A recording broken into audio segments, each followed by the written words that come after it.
Are you not sure if your baby's car seat is installed correctly? Here are some basic tips to keeping them safe.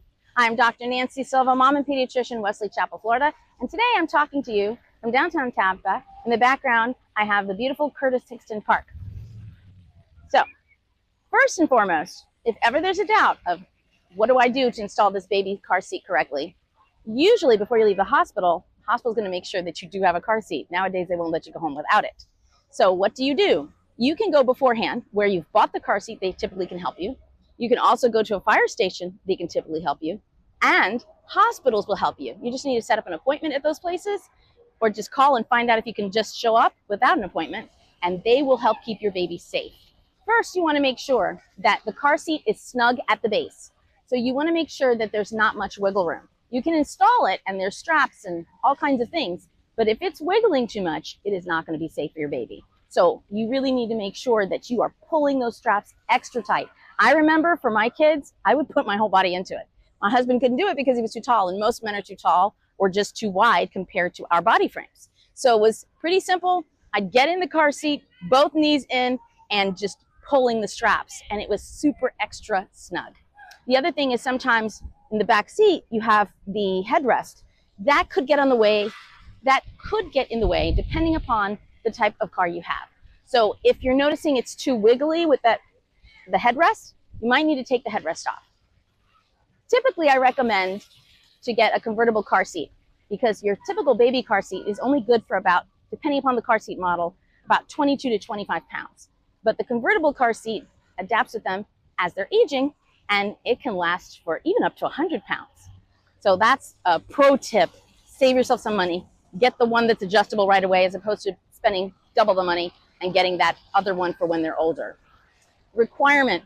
Back in the day, a couple of years ago, maybe about 5 to 10 years ago, it used to be that once they were one, you could change the car seat to being forward facing, and not so anymore.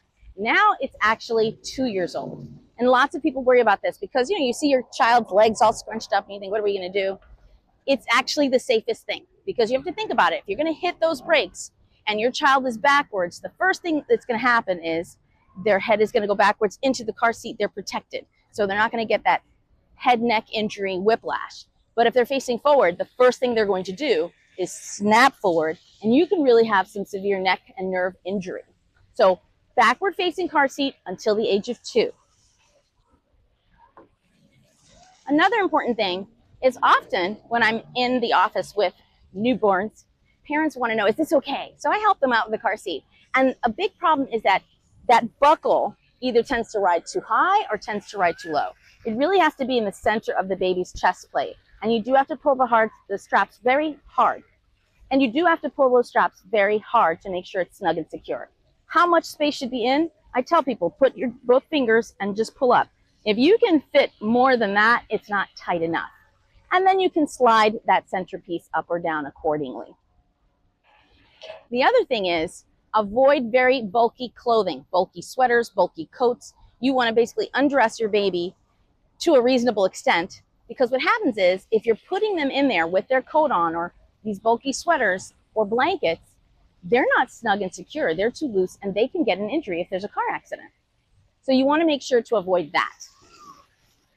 Another little tip is they do sell these like pillows for babies to keep their head straight, because otherwise they could just be flopping around. So you can buy those, or you can roll some towels, like a hand drying cloth, like typically a bathroom towel, and you just can roll it all the way around. And that's usually a safe option as well. Last tip of the day, do not use a secondhand car seat unless you know 100,000% it's history. And you have to make sure it hasn't expired. If you don't know the history, it could have already been an accident and it's not going to protect your baby. If it's already expired, then that means the materials that it's made in are weaker and it's not going to protect your baby the way you'd like. I hope you found this helpful. Please subscribe to the channel, drop a comment below, and let me know what you'd like me to talk about. In addition, I have some free trainings and guides on my website, drsilvakidsgrow.com. All you have to do is go to the shop section and you're going to see free trainings that I keep developing. For example, I have Mindful Mom 101, Fever Tips 101, 30 fun activities for your family when you're bored at home, and more to come. The current training I have is the Pediatrician Fever Fix, so you don't have to worry anymore about what to do with a fever, when to worry, and when to go to the hospital, when to call your doctor. Until the next time, please be kind to yourself, and bye-bye.